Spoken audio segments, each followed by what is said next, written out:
E aí pessoal, beleza com vocês? Eu sou o pastor Matheus Borcart, você está assistindo o programa Reconfirmando.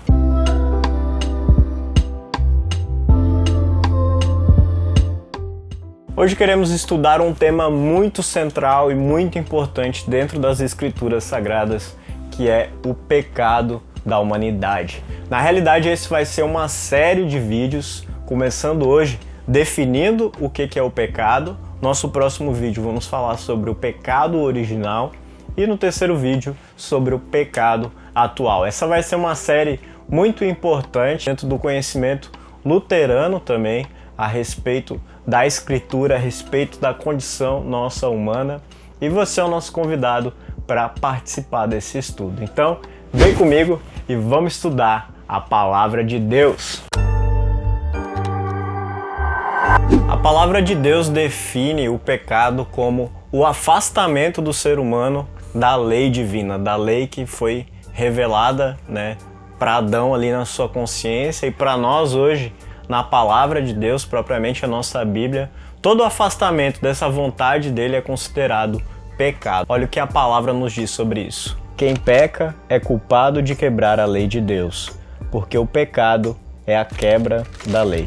Então todo o afastamento do ser humano da lei de Deus, seja isso um estado dele, uma condição ou uma ação atual dele, tudo que está longe da lei de Deus ou que é contrário, afronta essa lei, é considerado pecado. E assim, desde que o ser humano pecou ali em Adão e Eva, a inclinação nossa é uma tendência de rebeldia contra o Criador. Toda a nossa vida, os nossos pensamentos, eles tendem a se rebelar contra essa lei divina. Afinal, o pecado de Adão foi uma quebra da lei, foi uma rebelião contra a vontade de Deus que estava explícita para ele. Ele não pecou inocentemente, mas consciente de que a vontade de Deus não era aquela. Olha o que o texto de Romanos nos diz sobre isso. Eles sabem que o mandamento de Deus diz que aqueles que fazem essas coisas merecem a morte, mas mesmo assim continuam a fazê-las. E pior ainda, aprovam os que fazem as mesmas coisas que eles fazem. Se você quiser se aprofundar mais nisso, leia Romanos 1, dos versículos 18 a 32. Por isso as pessoas que têm a mente controlada pela natureza humana se tornam inimigas de Deus, pois não obedecem à lei de Deus e de fato não podem obedecer a ela. E um erro muito comum dentro da igreja, dentro do pensamento dos cristãos, é achar que pecado é só aquilo que a gente faz intencionalmente, conscientemente. A Bíblia ela nos traz outra versão sobre o pecado. Ela diz sim, verdade, quando a gente faz com intenção, consciente, aquilo não tenho dúvidas de que é pecado. Mas não é só isso que é pecado. Muitas vezes quando a gente não sabe, que aquilo é uma lei, de que quando a gente não peca intencionalmente, por assim dizer, isso também configura um pecado, A nossa inocência, o nosso saber, ele não necessariamente nos justifica, nos faz Deus passar a mão na nossa cabeça, tadinho, ele não sabia.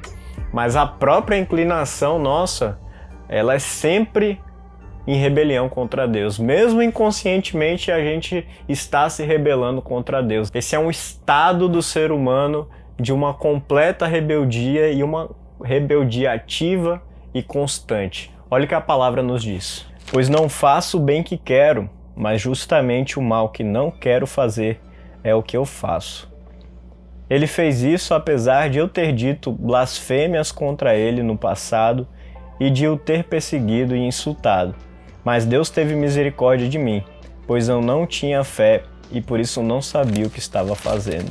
Então esse último texto, Paulo está falando, ele perseguiu os cristãos mesmo achando que aquilo era a vontade de Deus, Ele como um judeu achava que estava fazendo um bem ali para o seu povo, perseguindo os cristãos que eram como se fossem inimigos, do judaísmo para ele. Mas veja que ele não deixa de reconhecer que aquilo era um pecado, Ele falou, olha, Deus teve misericórdia de mim, porque era pecado. Eu sei que era pecado, Mesmo que ali, enquanto eu os perseguia e achava que aquilo era correto, né? Mesmo que eu não tinha intenção de pecar contra Deus, pelo contrário, tinha uma boa intenção, não deixou de ser pecado, porque era contra Deus que ele estava agindo. A palavra de Deus nos deixa claro que desde a nossa concepção nós somos pecadores, nós somos rebeldes contra a sua vontade. A palavra diz assim: de fato, todos nós éramos como eles e vivíamos de acordo com a nossa natureza humana, fazendo o que o nosso corpo e a nossa mente queriam. Assim, porque somos seres humanos como os outros, nós também estávamos destinados a sofrer o castigo de Deus. Jesus disse: eu afirmo ao Senhor que isto é verdade. Ninguém pode entrar no reino de Deus se não nascer da água e do Espírito. Quem nasce de pais humanos é um ser de natureza humana. Quem nasce do Espírito é um ser de natureza espiritual. Como sou infeliz! Quem me livrará deste corpo que me leva para a morte? Bom, mas quando falamos que pecado é a quebra da lei, a gente tem que definir o que é essa lei. O que é a lei de Deus? E a fórmula de Concórdia, ela resolve isso explicando da seguinte maneira: é a doutrina divina em que a justa e imutável vontade de Deus é revelada, de como o ser humano deveria ser em sua natureza, pensamentos, palavras e obras, para ser agradável a Deus e aceitável a Deus. O livro de Tiago também nos diz assim: Deus é o único que faz as leis e o único juiz. Só Ele pode salvar ou destruir. Bom, mas se você quer se aprofundar mais sobre o que é essa lei divina, a gente encontra em Êxodo 20, dos versículos 1 a 17, os famosos 10 mandamentos que foram entregues diretamente por Deus ao seu servo Moisés. Ali a gente tem aqueles 10 mandamentos que eles falam do nosso amor para com Deus e também do nosso amor para com o nosso semelhante.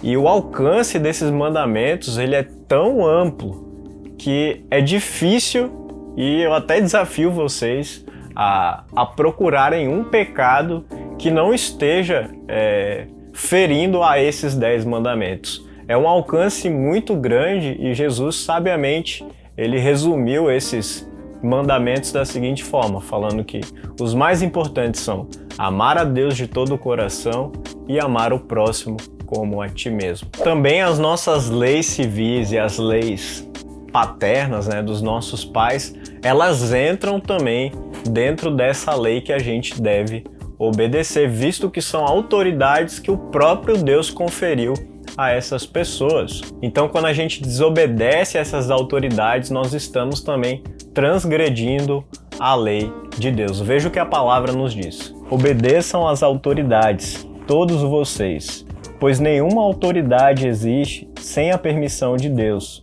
e as que existem foram colocadas nos seus lugares por Ele.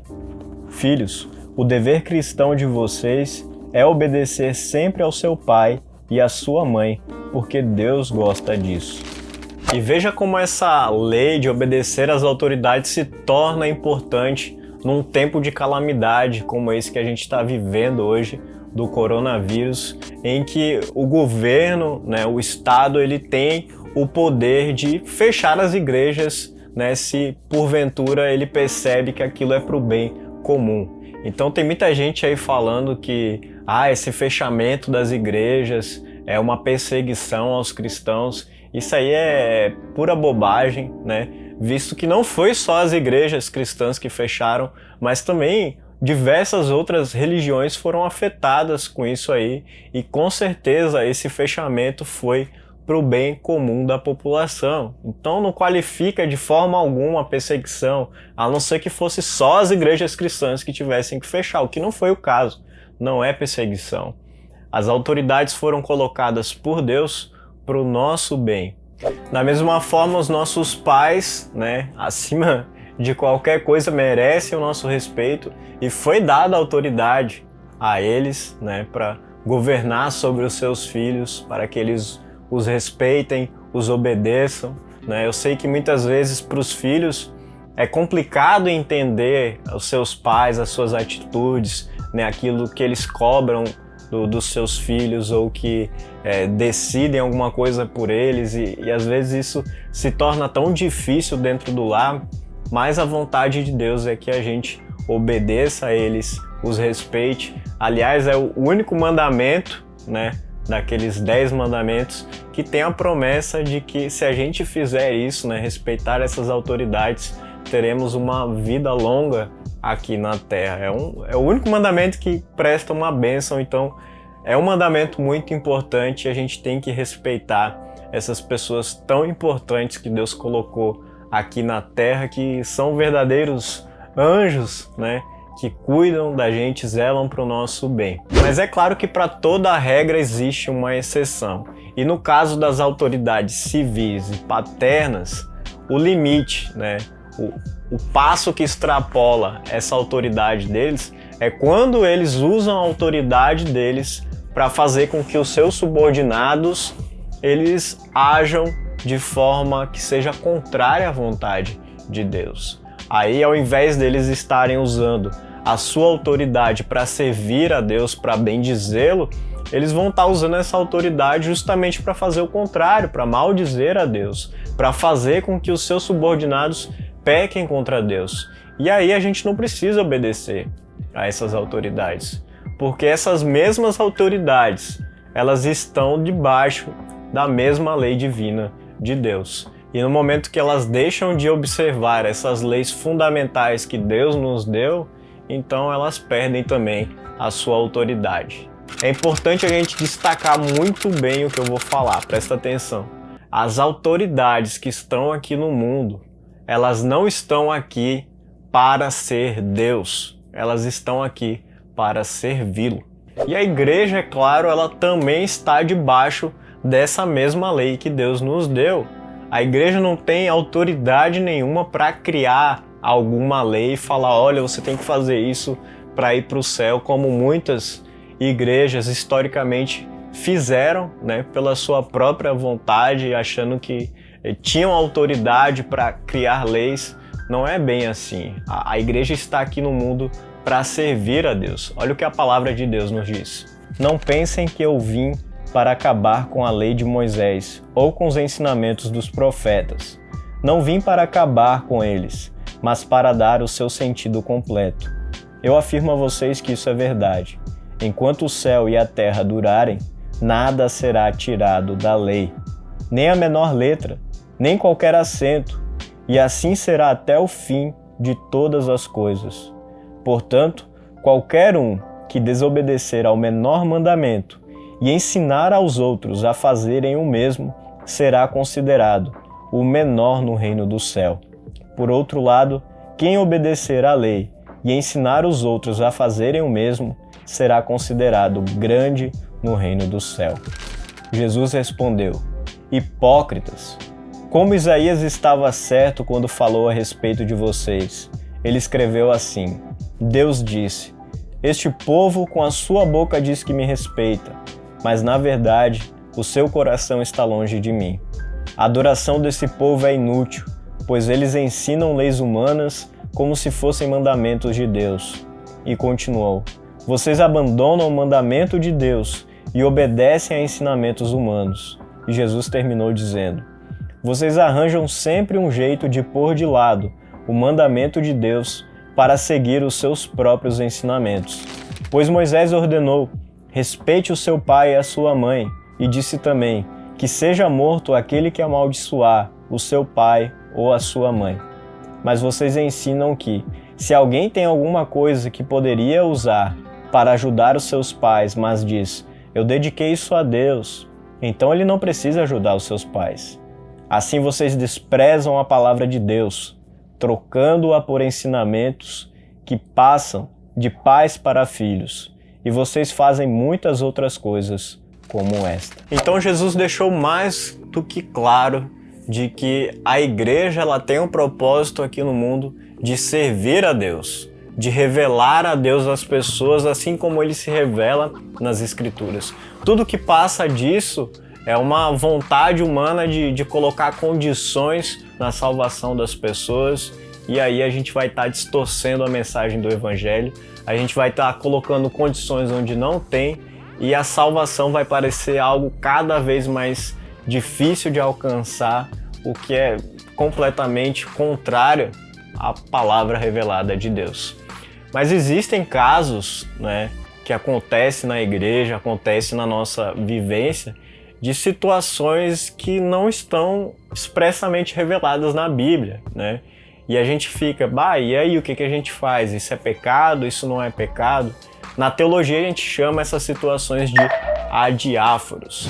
E a recomendação que a gente recebe é de que quando a gente estiver diante de uma situação dessa, a gente se reúna com a igreja, a gente discuta esse assunto e a gente entre em uma concordância mútua baseada no amor. Essa decisão tem que ser baseada no amor ao próximo. Olha o que a palavra de Deus nos diz. Que tudo que vocês fizerem seja feito com amor.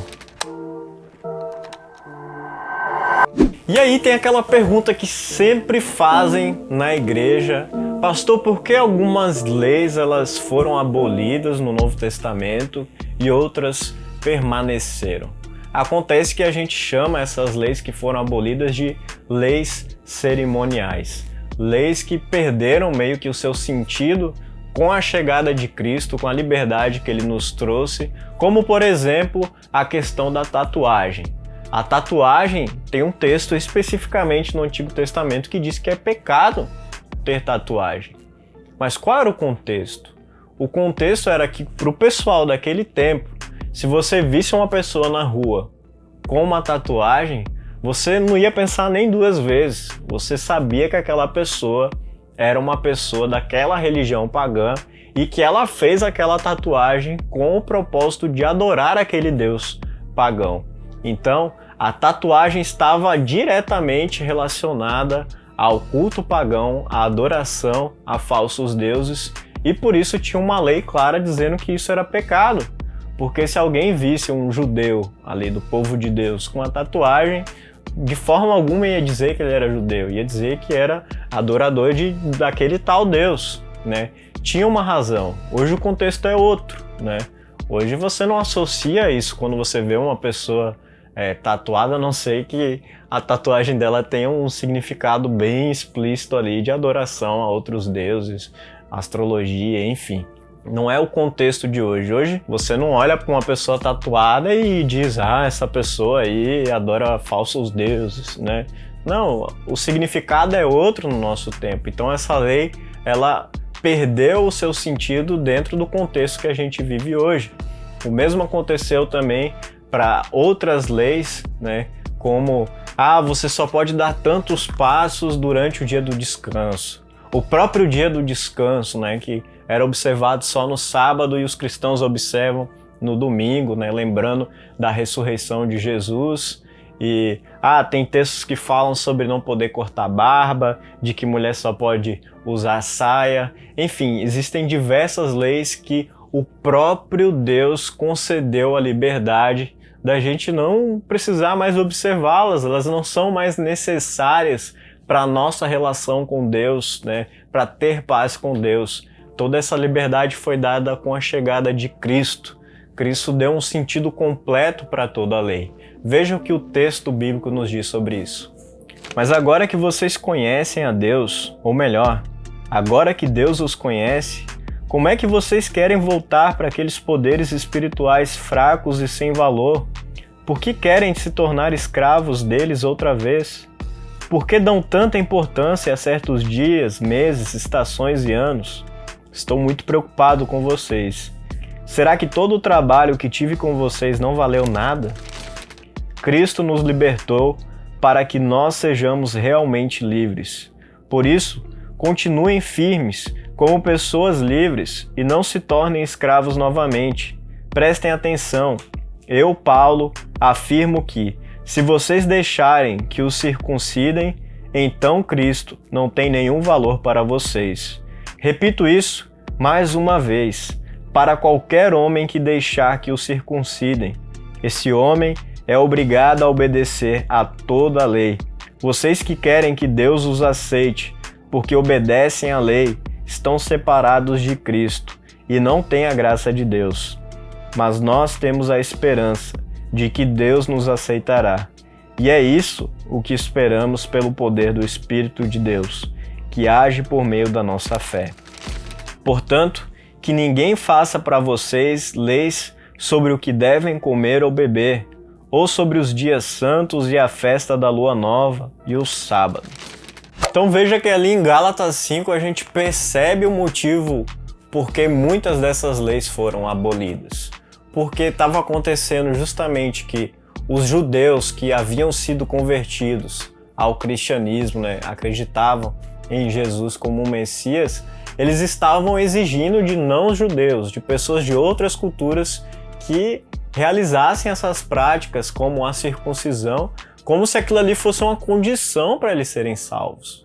E a mensagem do Evangelho é outra: a condição para ser salvo é a gente acreditar em Jesus, ter fé nele, no que ele fez por nós, e aí seremos salvos. Então, todas essas leis estavam sendo colocadas em pauta como se fosse uma condição. Se você não fizer isso, isso e aquilo, você vai para o inferno. E aí distorcia toda a mensagem do Evangelho e acabava vendendo ali um cristianismo por etapas, por obras que vão fazer o ser humano alcançar a salvação pela força dele. É uma mensagem completamente distorcida do Evangelho, e por isso, é claro, que muitas dessas leis foram abolidas porque eram vistas como condições para a salvação. Veja que isso não significa que para o cristão não existe mais lei, basta acreditar em Jesus que a gente vai ser salvo. Isso até é verdade, mas o cristão ele olha para a lei de Deus como uma forma de amar esse Deus, de servi-lo, de amar o nosso próximo como ele quer que a gente faça, Não é porque a gente tem essa liberdade cristã que cabe a nós agora decidir o que é certo, o que é errado, o que eu vou fazer e o que eu não vou fazer. Até porque geralmente as nossas decisões elas tendem a se rebelar contra esse nosso Criador. Nós somos salvos? Somos, mas nós ainda somos pecadores e a nossa tendência de inimizade contra Deus. Então a gente sempre tem essa tendência de proibir aquilo que Deus permite, ou, pelo contrário, a gente permitir aquilo que Deus proíbe. Foi isso que eu falei? Vocês entenderam? E aí, para esses casos, o mais importante é a gente estar em contato com a palavra de Deus, que ali a gente vai entender o melhor caminho para amá-lo, para servi-lo e seguir ali a vontade de Cristo também, que, como ele bem destacou, os mandamentos mais importantes é amar a Deus e amar o nosso próximo como a nós mesmos. Então a nossa consciência ela não pode ser parâmetro para a gente dizer o que é a vontade de Deus e o que não é, porque a nossa grande probabilidade é de fazer algo que seja contra Deus. Nós somos essencialmente agora inimigos dele porque a gente não tem mais essa imagem divina. Outra coisa que eu tô cansado já de ouvir é as pessoas quererem justificar os seus pecados, dizendo, mas a causa do pecado é Deus, porque ele criou o ser humano podendo pecar, ou já criou o diabo como essa pessoa do mal, para existir o bem e o mal, essa filosofia aí oriental, yin yang, dessa dualidade do bem e do mal, que eles sempre existiram, Tudo isso é o ser humano novamente querendo justificar o seu estado de pecador, querendo, assim como Adão, colocar a culpa em outrem para assim, parecer uma pessoa um pouco melhor. Não é bem assim, Deus, ele de forma alguma tinha nos seus planos a gente pecar ou o diabo pecar. Não, os seus planos eram bons, a sua vontade era boa. Deus, ele de forma alguma, ele é mau. Olha o que a palavra nos diz. Tu não és Deus que tenha prazer na maldade. Tu não permites que os maus sejam teus hóspedes. Tu não suportas a presença dos orgulhosos e detestas os que praticam o mal.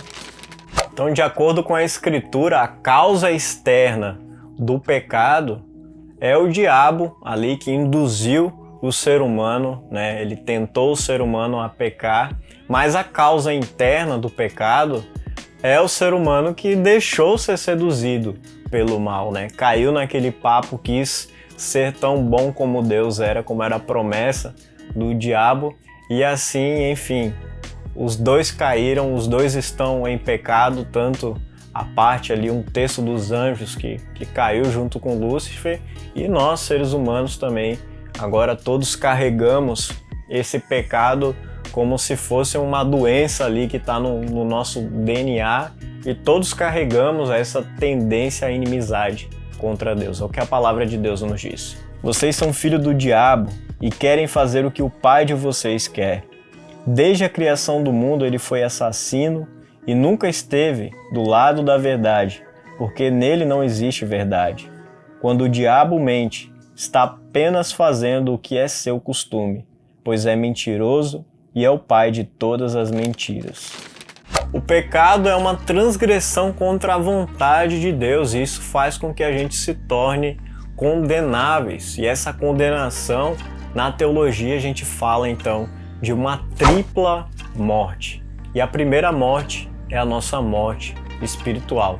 Visto que a gente perdeu essa imagem divina que estava em nós, e a gente tem até um estudo sobre isso, não deixa de conferir, está aqui nos cards.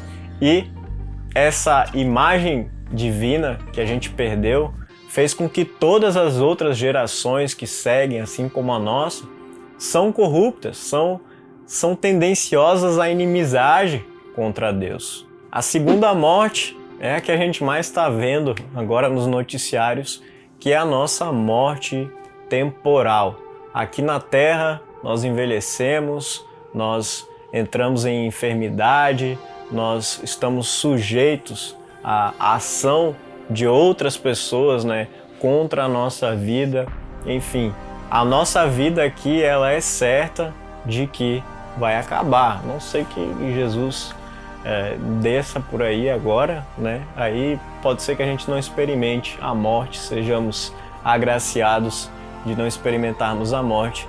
Mas se tem uma coisa que é certa e que as várias outras gerações que passaram experimentaram, é a morte, e isso a gente pode ter certeza que é por causa do nosso pecado. E claro, a última morte é a morte eterna. Bem precisamente falamos do inferno, que é para onde as pessoas que não têm essa fé em Jesus vão, pois elas estão em estado de corrupção, elas estão em estado de inimizade contra Deus. Não foi resolvidas suas contas com Ele. Olha o que a palavra de Deus nos diz. Eles serão castigados com a destruição eterna e ficarão longe da presença do Senhor e do seu glorioso poder.